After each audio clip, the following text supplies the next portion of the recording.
नमस्कार, मैं के हिंदी चैनल में आपका स्वागत है। मैं हूं सोहनलाल शर्मा। आज के इस वीडियो में हम कक्षा 10 के लिए कृतिका पुस्तक के पाठ माता के अंचल के बोर्ड की परीक्षा की दृष्टि से कुछ महत्वपूर्ण प्रश्नों पर विचार करेंगे।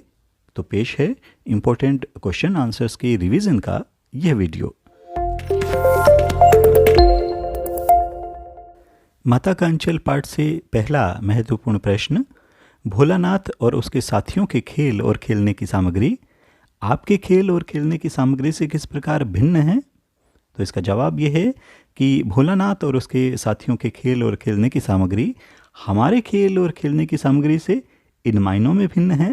पहला कि भोलानाथ और उसके साथियों के खेल सामूहिक रूप से मिलजुल कर खेले जाते थे। उनके खेलने की सामग्री अधिकतर मिट्टी के खिलौने, लकड़ी, मिट्टी के घड़े के टुकड़े, धूल, पानी, पत्ते और कागज आदि होते थे, जबकि आज प्लास्टिक और रबड़ के खिलौने प्रचलन में हैं। इसी कारण हम प्लास्टिक के आकर्षक खिलौनों से खेलते हैं, जो संगीत की धुन और बोलने की आवाज़ भी निकालते हैं।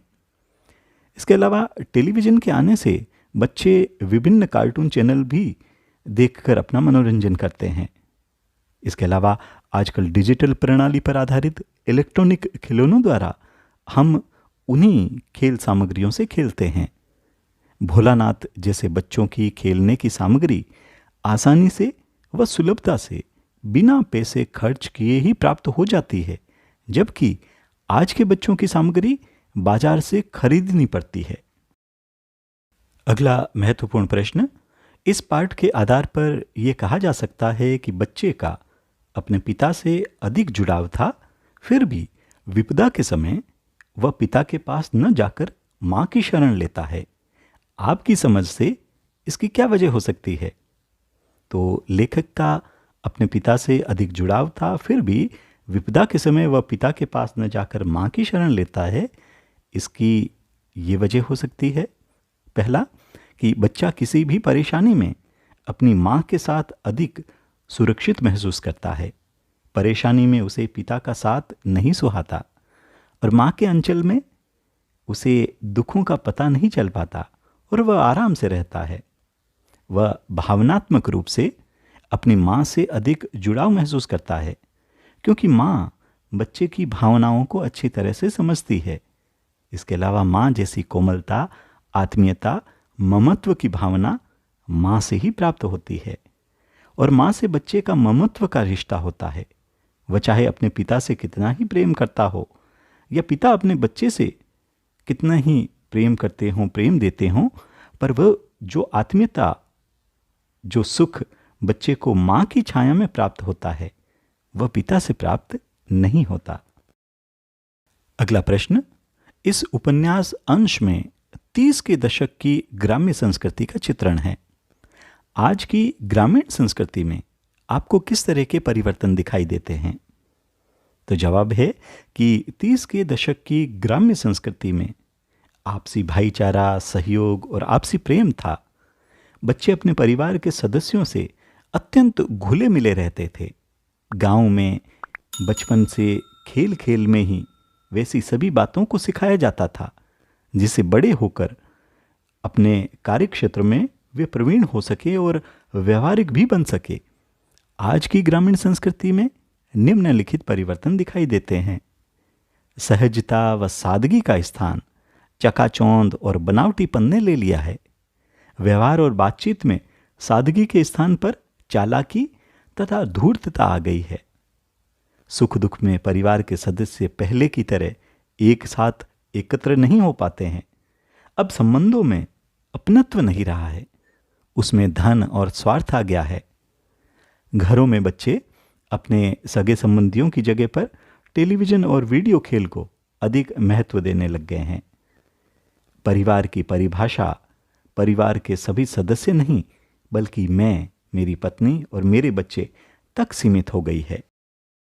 अगला महत्वपूर्ण प्रश्न, माता का अंचल पाठ में लेखक ने तत्कालीन समाज के, तत्कालीन यानी उस समय के समाज के पारिवारिक परिवेश का जो चित्रण किया है उसे अपने शब्दों में लिखिए।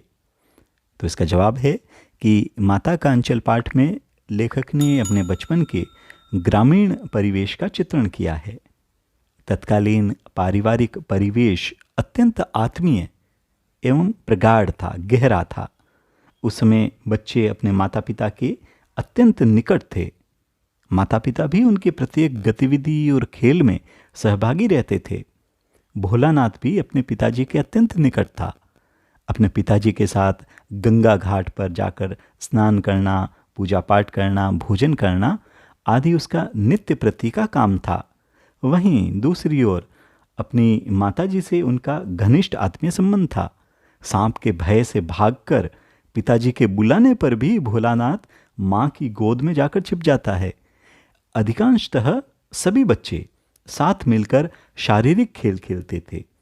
उस समय के सामाजिक परिवेश में बालक खेल खेल में प्रेम, सहयोग, एकता जैसे गुणों को सहज ही में अपना लेते थे।